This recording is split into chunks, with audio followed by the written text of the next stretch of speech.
자, 207페이지예요. 소유권입니다. 소유권은 소유물에 대해서 소유권자가 사용, 수익, 처분, 권능을 모두 행사할 수 있는 그러한 권리가 소유권이죠. 그래서 소유권의 의미부터 좀 알아두세요. 소유권이란 것은 소유물에 대해서, 물건에 대해서 이 물건이 가지고 있는 가치를 전면적으로 지배하여 이 소유권자가 이득을 취하는 거죠. 이게 가치 전면 지배.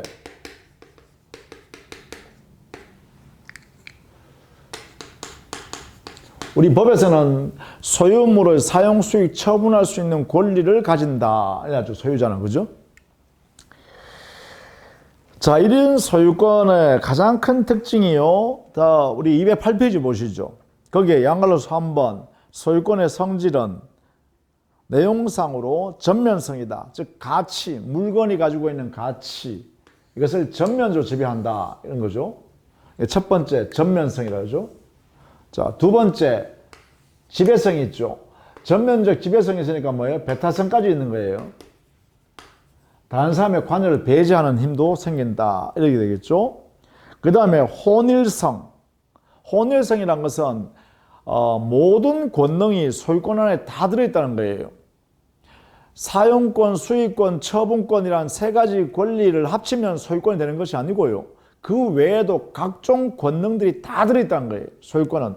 그러한 권능들을 다 모아서 한꺼번에 이렇게 혼합되어서 하나의 권리가 되는 게 바로 소유권이다 이 말이죠. 그 다음에 탄력성이라는 것은 뭐냐면 소유권은 여기에 있는 가치를, 전면적인 가치를 지배하는데 이 가치는 주로요 사용 가치하고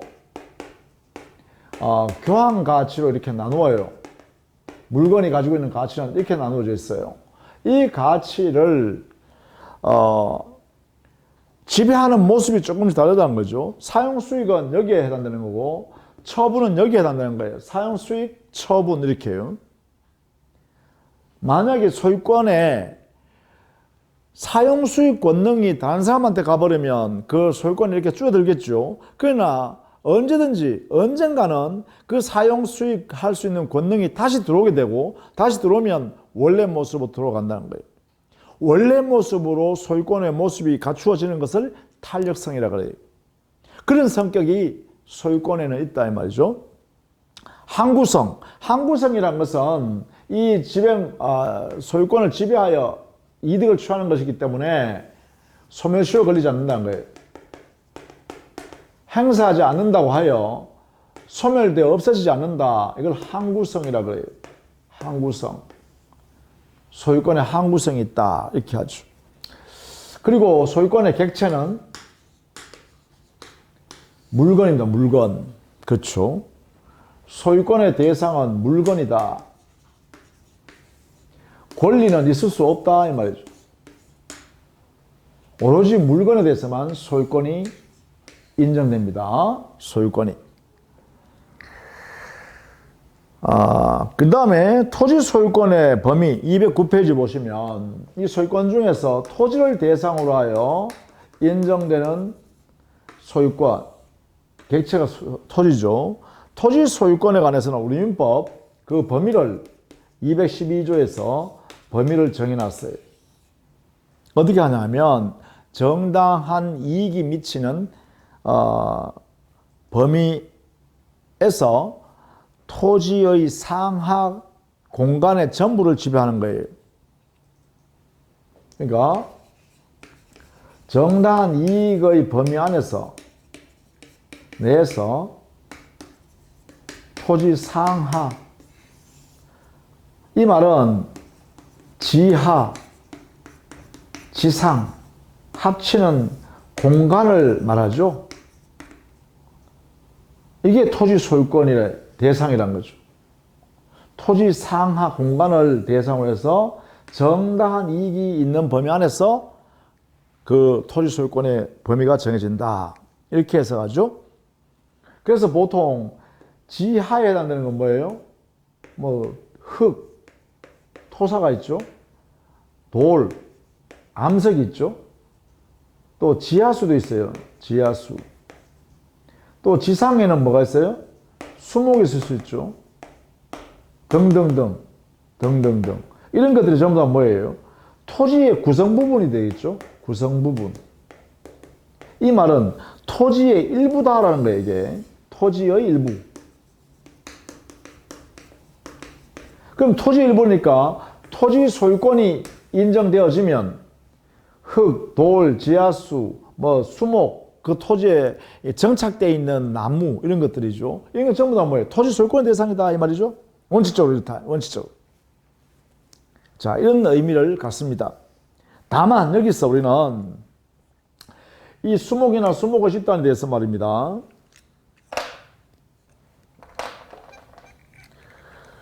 여기에 만약에 명인방법이란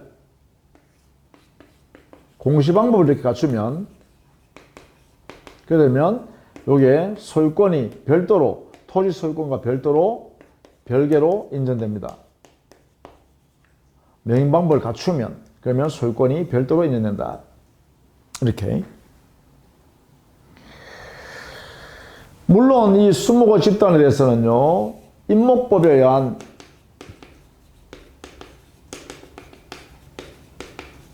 등기를 갖추면 즉 소유권 보존 등기를 할 수 있어요. 그래 되면 요 임목, 수목의 집단인 임목에 대해서는 소유권이 별개로 인정되겠죠.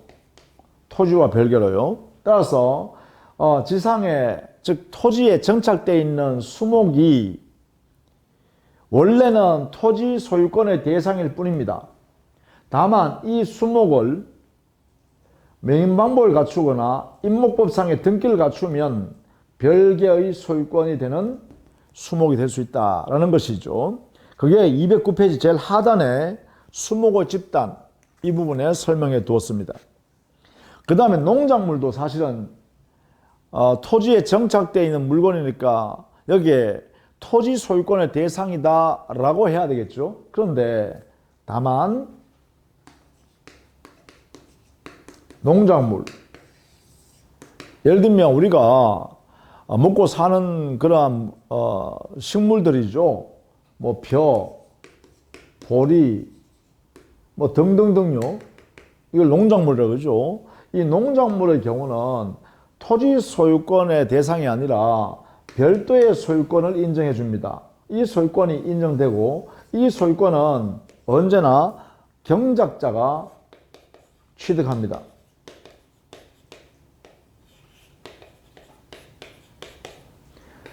농작물의 소유권은 경작자가 씨를 뿌려서 키운 사람 있죠? 이 사람이 그 소유권을 취득한다. 이렇게. 이때는 명인방법조차도 필요 없습니다. 이런 방법도 없이 곧바로 경작자가 취득합니다. 농작물의 경우죠.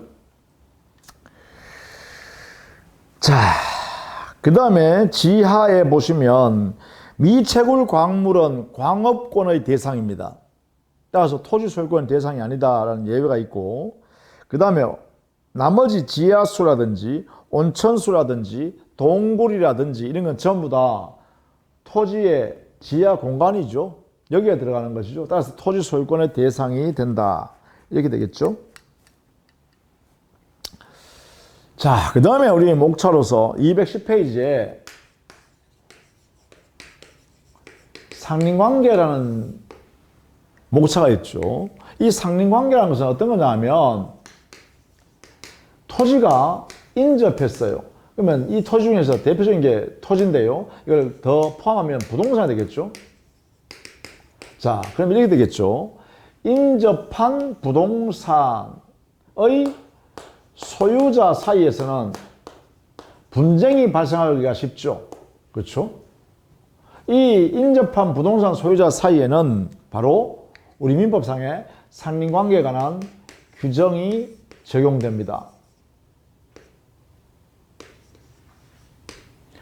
이렇게요. 자, 인접한 부동산 소유자 사이에는 첫 번째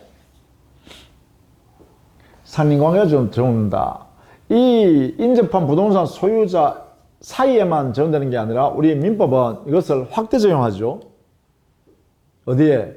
지상권에도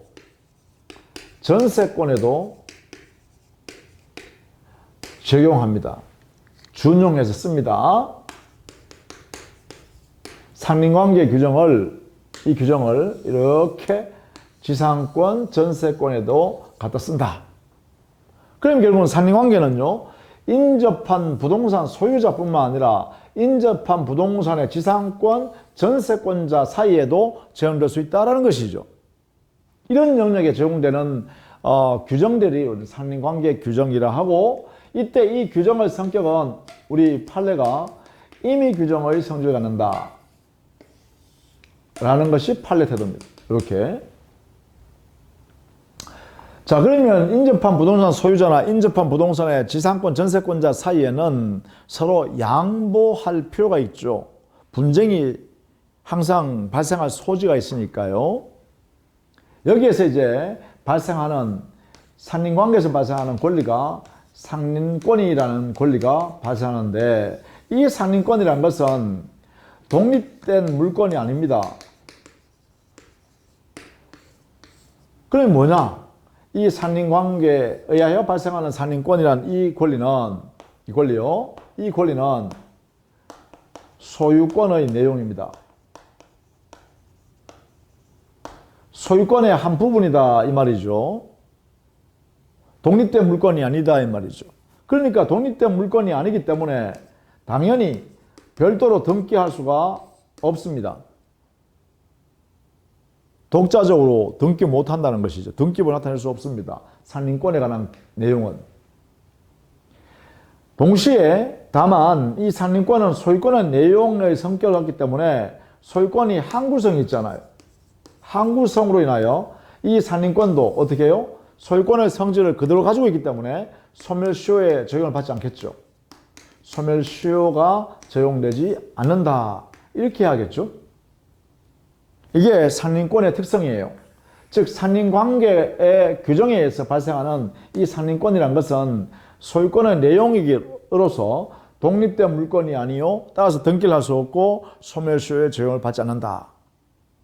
다만 이 상린관계, 상린권이라는 권능은 인접한 부동산, 이 부동산을 사용하는 당사자한테 이러한 문제가 발생한다 라는 것이죠.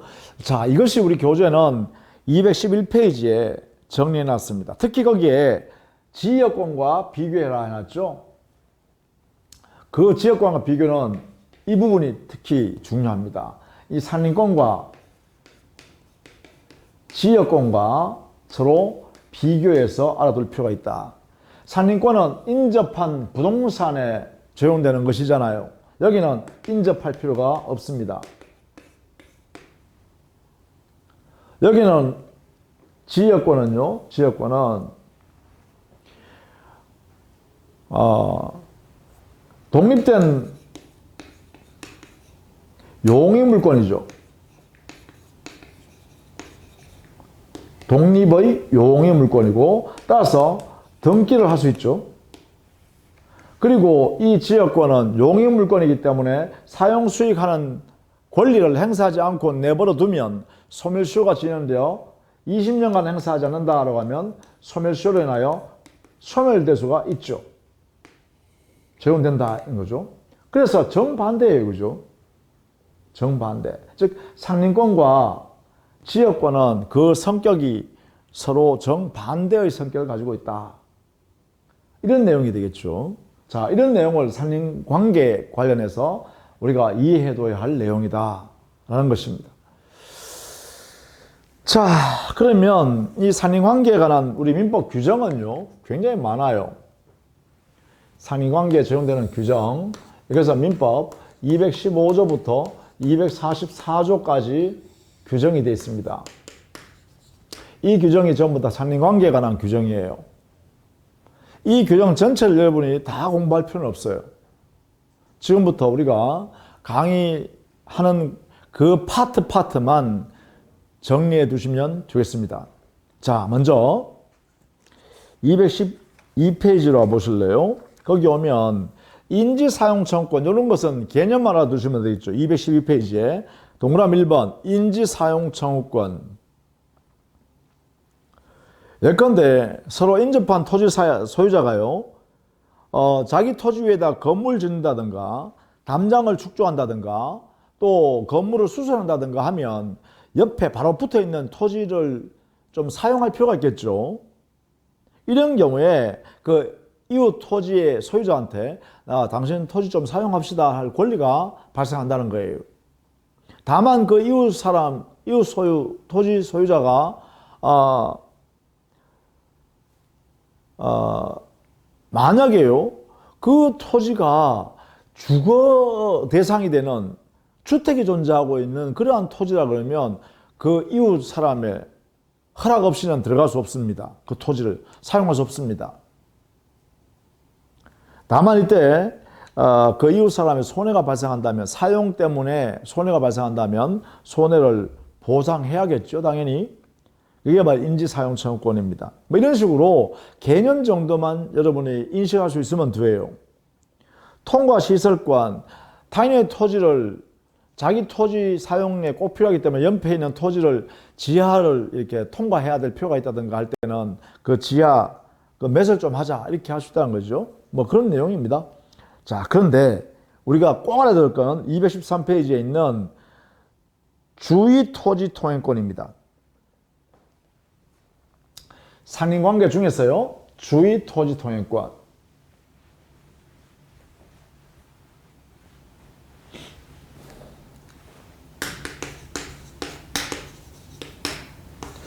옆에 붙어 있는 주위에 있는 토지를 통행 목적으로 사용할 수 있는 권리입니다.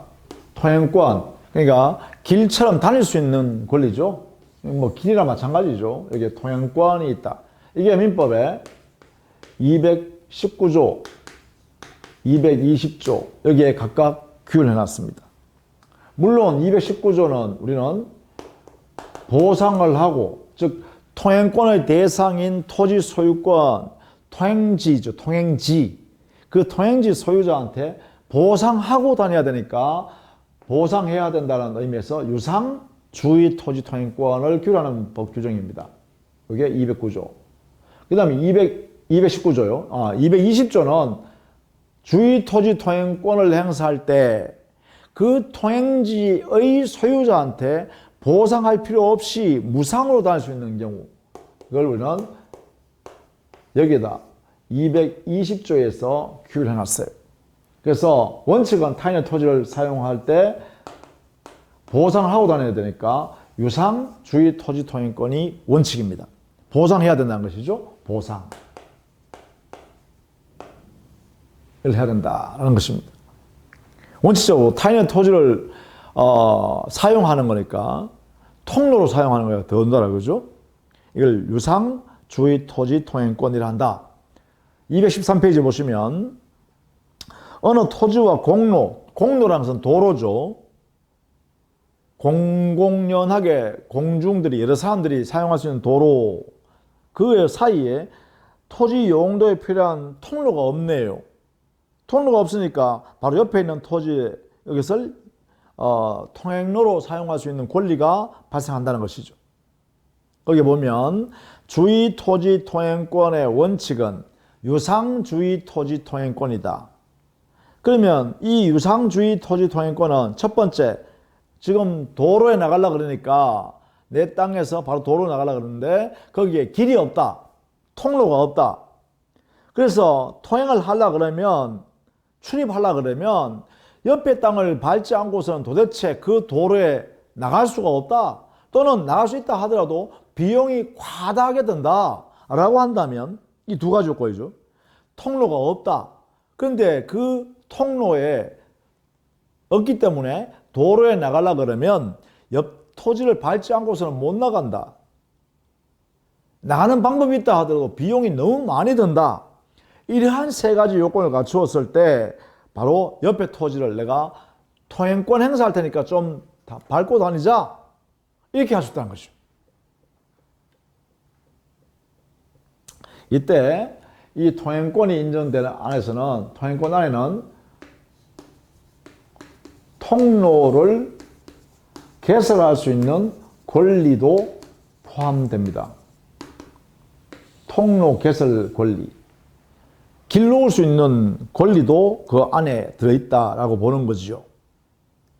다만 이럴 때 통행권 행사할 때 통로로 사용할 때 그 상대방 통행지 소유자 있죠.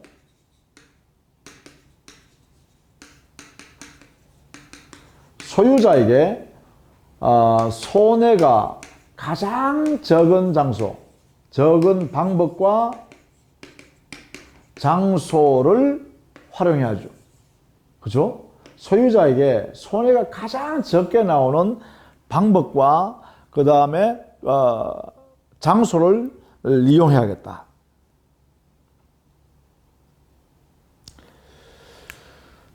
그리고 손해가 만약에 생기는 경우에는 당연히 뭐예요? 통행지 소유자한테 통행권자는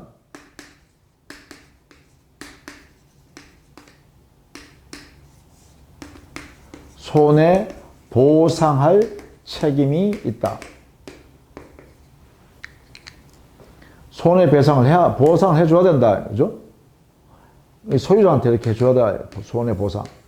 이게 뭐예요, 이게 바로 유상이다, 유상. 유상이다. 이렇게 표현한 거죠. 이게 대원칙입니다.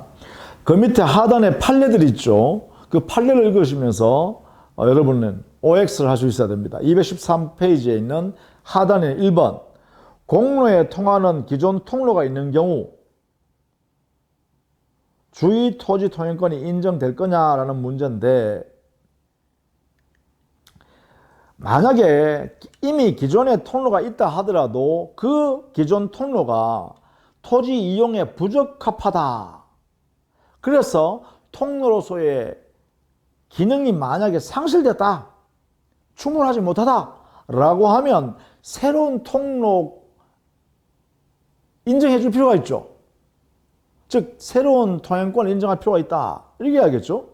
따라서 여기는 제한적으로 새로운 통행권을 인정해 줄 수 있다. 이렇게 했어야겠죠. 2번, 기존의 통로보다 더 편리하다는 이유만으로 주의 토지 통행권을 별도로 인정해달라 할 수 있는가? 이건 안 된다. 더 편리하다는 이유만으로는 이미 기존에 있는 통행권이 있는데, 통로가 있는데도 불구하고, 야, 여기가 더 편리하네. 나 이쪽으로는 통행권을 행사하려한다. 이 가능한가? 불가능하다. 안 된다는 것이죠. 그게 2번입니다. 3번. 산림관계에 일어난 통행권을 가지는 자가 통행지를 배타적으로 점유하는 경우 통행지 소유자가 그 인도를 청구할 수 있는지 여부. 통행지 소유자가요.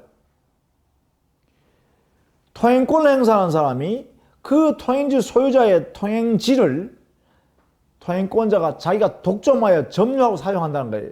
이런 경우에는 당연히 통행지 소유자가요. 야, 그 토지 내 토지인데 왜 네가 점유하고 네가 독점하냐? 내놔. 반환해. 이렇게 할 수 있다는 거죠. 당연히 소유권에 의해서 반환 청구할 수 있겠죠. 그것이 가능하다. 통행지 소유자는 통행권자가 독점하여 자기 혼자 사용하려고 딱 막으면 내놔라. 토지 내놔라. 이렇게 할 수가 있다라는 것입니다. 자, 그 다음 페이지예요. 4번. 주의 토지 통행권 발생 후 당해 토지에 접하는 공로가 개설된 경우. 자, 그러면 주의 토지 통행권이 있는 상태에서 만약에 당해 그 토지, 주의 토지 통행권 행사하는 사람의 토지가 도로가 접하게 되는 상황이 발생했어요. 그렇다면 이때는 다른 사람의 토지를 밟고 다닐 필요가 없죠. 당연히 주의 토지 통행권은 소멸해야 합니다. 당연히 소멸한다 이렇게 하죠. 자, 이런 식으로 판단할 수 있으면 되겠다. 이게 유상 주의 토지 통행권에 관한 이야기입니다. 자, 그러면 여기에 220조에 있는 보상 없이 통행지를 통로로 사용할 수 있는 무상주의 토지 통행권 220조는 어떤 경우에 무상주의 토지 통행권이 발생하느냐.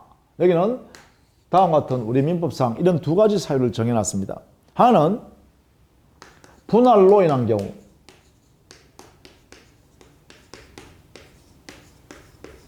하나는 토지 일부 양도한 경우. 자, 분할로 인한 경우와 일부 양도한 경우에만, 그 다음에 여기는 분할한 당사자 사이, 여기에서는 일부 양도한 경우에 양도인과 양수인 사이, 이 경우에만 무상주의 토지 통행권이다.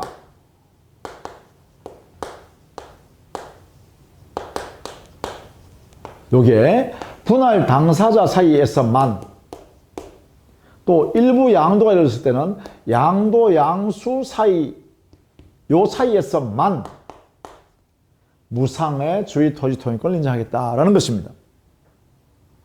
여기 분할이라는 것은 공유물 분할이겠죠. 공유 토지를 분할한 것을 말하겠죠. 일부 양도란 것은 한 필지 토지였는데 당에 토지를 매수하고자 하는 사람이 그 토지를 잘라서 일부만 내가 사겠다. 그래서 토지 소유자가 좋다, 일부만 잘라서 내가 팔겠다라고 합의해버리면 일부만 양도되겠죠. 자, 분할로 인한 경우 일부 양도로 인하여서 어느 토지가 도로에 나갈 수 없는 상태가 되어버렸다. 나갈 수 있는 방법이 없다. 또는 나갈 수 있다 하더라도 비용이 많이 든다 라고 하면, 그때 이 당사자 사이에서는 야, 너 토지 내 공짜로 좀 다니겠다 라고 할 수 있는 권리가 발생한다는 것이죠. 이걸 우리는 이름하여 무상주의 토지 통행권이라고 한다. 여기에 한해서만, 아주 중요하네요. 분할 당사자 사이 양도 양수 당사자에 한해서만 공짜다. 이렇게 해요. 무상, 보상 없이 다닐 수 있다. 이렇게 정할 수 있다. 그 다음에 하나는요, 217조에 있는 생활방해 금지 규정입니다.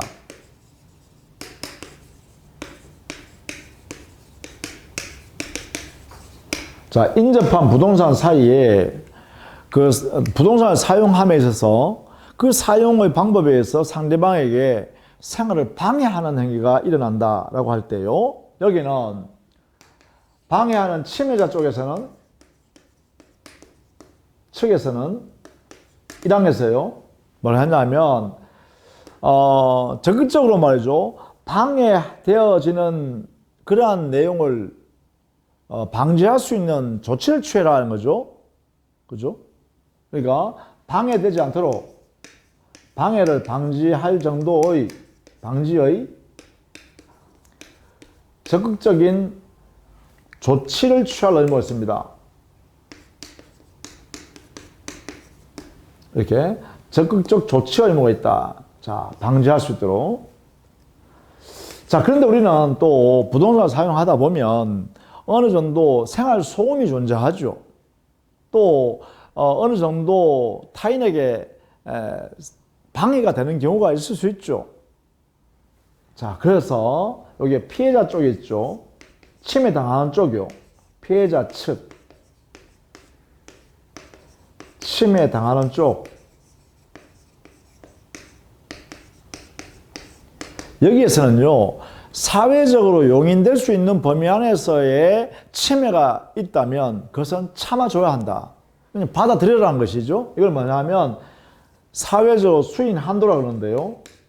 수인 한도 내에서는 그것을 인용해야 합니다. 인용.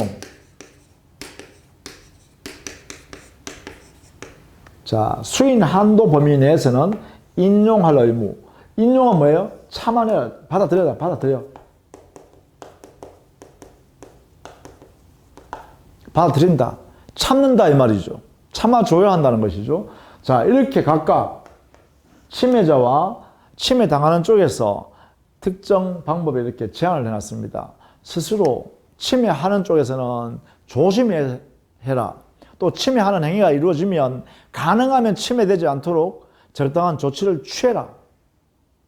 또 침해 당하는 쪽에서는 어느 정도 침해가 있더라도 사회에서 용납될 정도면 참아줘라 이렇게 하고 있죠. 자, 그런데 이 침해의 정도가 수인 한도를 넘었다. 한도 초과됐다. 그래 되면 이때는 피해자 쪽에서는 적당한 조치를 취하라고 청구권을 행사할 수 있죠. 그리고 침해하는 내용을 침해 중지를 청구할 수 있죠. 이걸 침해 유지하라고 유지 청구한다 이렇게 표현하기도 합니다. 유지, 스톱해라 이 말이죠. 한편 그 피해의 정도가 아주 심하여 자기한테 손해까지 발생했다면 손해배상 청구권도 인정될 수가 있습니다. 이렇게 피해자 쪽에서는 침해자 측에다가 적당한 조치해 주세요. 더 이상 앞으로 더 이상 침해되지 않도록 해주세요. 또 지금 침해하는 거 스톱하세요. 이런 내용을 할 수 있다는 거죠. 그 다음에 지금까지 손해난 건 어떻게 하냐. 금전적으로 손해하세요. 손해배상하세요. 이런 말을 피해자 쪽에서 침해자 쪽에 대하여 행사할 수 있다. 이런 이야기죠. 이게 우리는 생활방해 금지에 관한 위반 행위에 대한 제재 방법입니다. 서로 이웃하는 사람끼리 이런 발생한다. 이러죠? 자, 그 다음에는 어디로 가냐 하면, 그것은 우리 215페이지에, 거기 상단에 동그라미 2번의 효과 부분에 가시면 이 부분이 정리되어 있어요. 수인 한도를 초과한 경우에 어떻게 할 거냐라는 부분이 있죠. 이 부분을 설명하고 있으니까 거기에 참고해 주시면 좋겠고, 그 다음 물에 관한 상린관계라든지 이런 걸 생략해 줬습니다. 어디로 가냐면 219페이지 경계표 담의 설치권이 있습니다.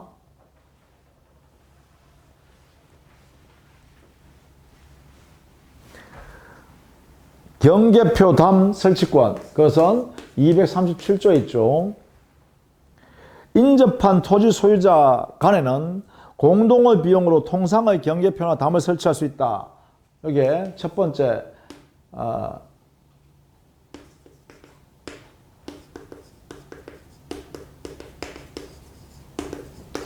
설치권이 상호간에 존재합니다. 그러니까 당연히 설치해야 여기에 응할 의무가 서로 간에 존재한다. 서로, 그렇죠? 이런 이야기죠. 서로 권리와 의무가 생깁니다. 그에 따른 이 설치에 대한 비용은요, 설치 비용은 어떻게 해요? 절반으로 분담하면 되죠. 절반 부담. 근데 두 번째, 경계선을 확정할 때는 경계 측량을 해야 되죠. 이 측량 비용에 관해서는 어떻게 하냐? 그것은 2항에 있죠. 측량 비용은 토지 면적에 비례합니다.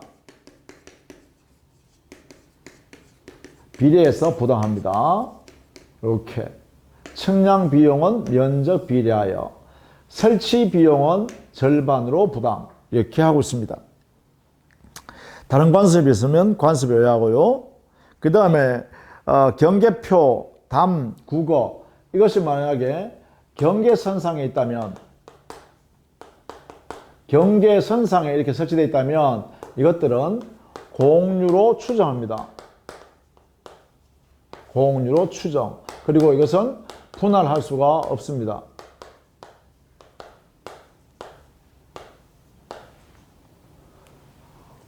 담이나 경계표, 경계선 위에 있는 경우에는 공유로 추정하고 그것을 분할하자 이런 말을 할 수 없다.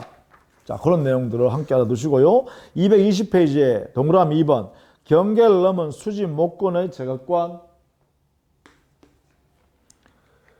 이거는 240조 있죠. 수지, 나무 가지, 목건, 나무 뿌리, 이게 경계선을 넘었다. 침범시. 이럴 때 나무 가지는 먼저요, 나무 소유자한테 제거를 청구하고 침해당한 쪽에서 제거를 청구했음에도 불구하고 제거하지 아니하는 경우, 소유자가, 나무 소유자가, 그럴 때는 청구한 자가 임의적으로 제거할 수 있습니다. 그런데 여기에 있는 목근, 나무 뿌리는 곧바로 제거할 수 있죠. 즉 침범해 들어온 이 나무 뿌리 이거 제거해라라고 청구할 필요 없이 곧바로 제거해도 됩니다. 이미 제거가 가능하다 이 말이죠.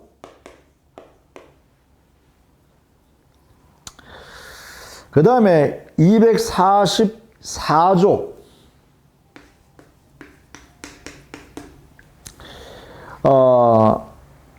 지하시설 하거나 지하시설 지하실 공사를 할 때 여기서는 경계로부터 2m 이상을 거리를 둬야 합니다. 여기는 깊이의 반 이상을 거리를 둬야 합니다. 이렇게 기준이 이렇게 돼 있죠.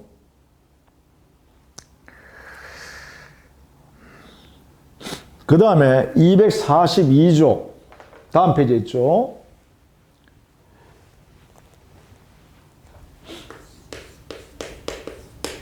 여기 가면 경계선 부근에서 건축을 하는 경우입니다.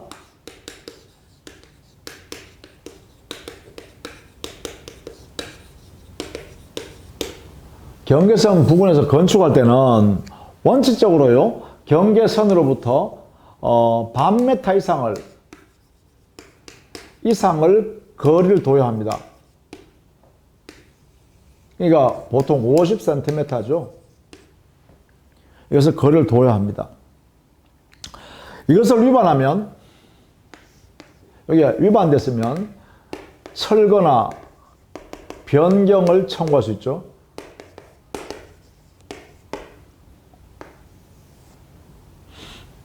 근데 만약에 1년이 경과했거나 건축물이 완성이 되어버리면 이때는 철거 청구는 할 수가 없습니다. 이때는 손해배상만 청구할 수 있습니다. 여기 되겠죠? 요 내용을 반드시 알아두셔야 됩니다. 242조입니다. 221페이지 있죠? 거기 보시면 건물을 축조할 때는 경계로부터 반 미터 이상의 거리를 두어야 한다. 2항 이러한 규정을 위반하는 경우 건물의 변경이나 철거를 청구할 수 있고, 다만 공사를 착수한 날로부터 1년이 경과했거나 당해 건물이 완성될 때에는 손해배상만을 청구할 수 있다 했죠. 그 다음에 243조 여기는 차면시설할 의무. 경계선에서부터 2m 이내에서 상대방의 건물 내부가 보일 때 내부가 관망이 가능하다. 이럴 때는 여기에 차면시설할 의무가 있다 이 말이죠. 이렇게. 그러니까 거리 경계선부터 2m 이내에서 여기다 들여다보면 그 상대방의 집 안이 다 들여다 보인다라고 하면 여기는 뭐 하라고요? 차면시설, 스스로 차면시설을 해야 된다라는 것이죠. 그것을 우리는 법에다가 정해놨다. 이런 기준들이 있죠. 이 기준들을 여러분이 익히셔야 된다. 이게 바로 소유권에 있어서의 상린관계 규정입니다. 자, 다음 시간에는 소유권 취득의 그 개별적 사유들을 우리는 살펴보도록 하고, 그 성격은 전부 다 여기 민법상의 물권법에 있는 소유권 파트에서요, 소유권 취득은 원시 취득 사유를 정리해놨습니다. 그래서 하나씩 살펴보도록 하겠습니다. 자, 수고했습니다.